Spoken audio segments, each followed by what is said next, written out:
Alright, so now let's continue with part 5. What is the basis for marriage? And again, as I already said before, we made it up, we created marriage, we engineered it, we can change it. It suits our needs. It is an invention and institution that we invented and fabricated and created. I know that may be painful or hard for some people to swallow, but that's the truth. Just because you don't like it doesn't mean it isn't true. Marriage here in the United States. What is it here in the United States? Well, it's a commitment of love between two consenting adults. That is it. That is all that is necessarily required for marriage. You know, a heterosexual couple's marriage license does not get invalidated because they didn't have any kids, or because they're sterile, because they can't procreate or perpetuate the species naturally. Again, that relationship does not exist. The relationship between marriage and procreation does not exist. What do you have to do according to these contracts, these marriage licenses that the government gives? Well, you just have to commit yourself. You have to consent to the contract. You have to be willing to commit each other of love and fidelity and so forth. That is what it's all about. Religion, procreation, that's extra, that's optional. This is the truth of the matter. This is reality. It's what people get married for. Nothing more, nothing less. So let's wrap up. This is his argument. And of course, we know that the premise that we were concerned about in this video is false. And again, even if I didn't get the syllogism correct, any argument he makes will have to use this premise. And it's a false premise. The justifications are false. The main assumption is false. Alright. Again, these were the important items you should have noted down. You should note the first premise. Number 1, here you see on the next column, I guess, is the relationship between P and M. That's the main assumption. We've seen that. We've seen the 2 through 4, the 3 justifications, and you can see here the 5 sub-premises for the 3rd justification.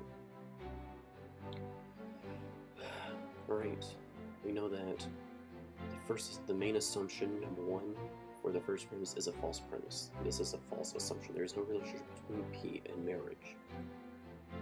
We know that number 2 had a lot of fallacy. It had a false dichotomy, had a false premise. It was a false premise. Number 3, procreation had a lot of problems. It was a false premise. It was contradictory. It had, 2 fallacies, 2 instances of special pleading. 2 instances of the special pleading fallacy. It was logically inconsistent and incoherent. Again, remember that table?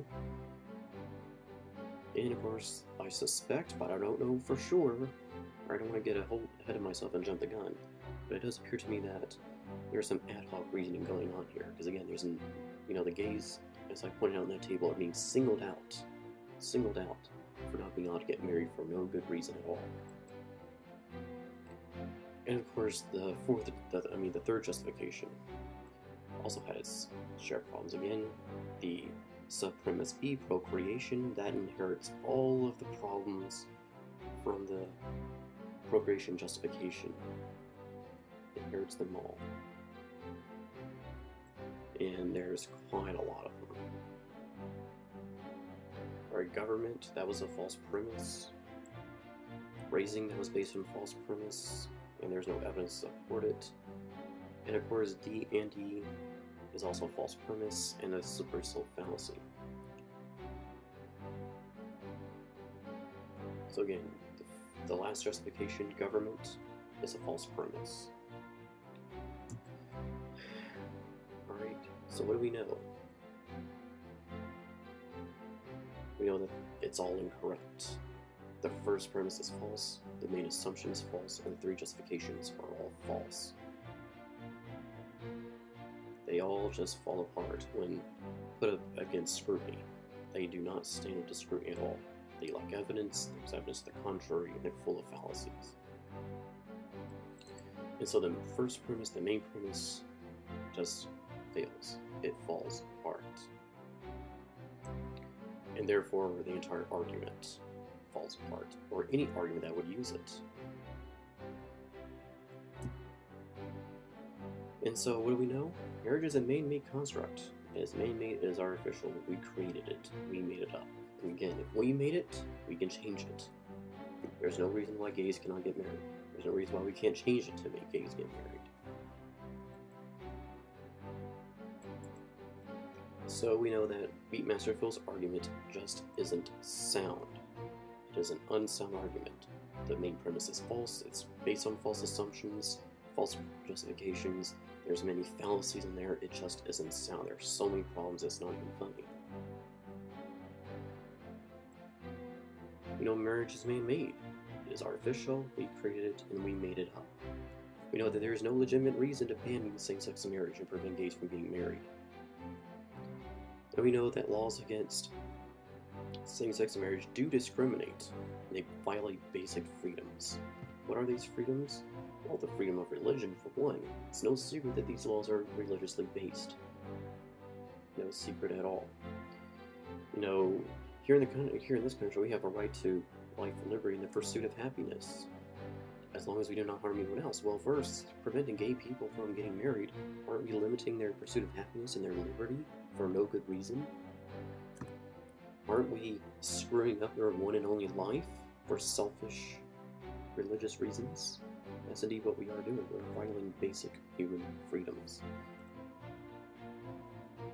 And so that brings us all to an end. Alright, that brings my presentation to an end. Right, he gave a pretty complex argument, pretty long argument, and it just wasn't sound. It wasn't sound whatsoever. Again, the main premise is false, has false assumptions, false justifications based on no evidence.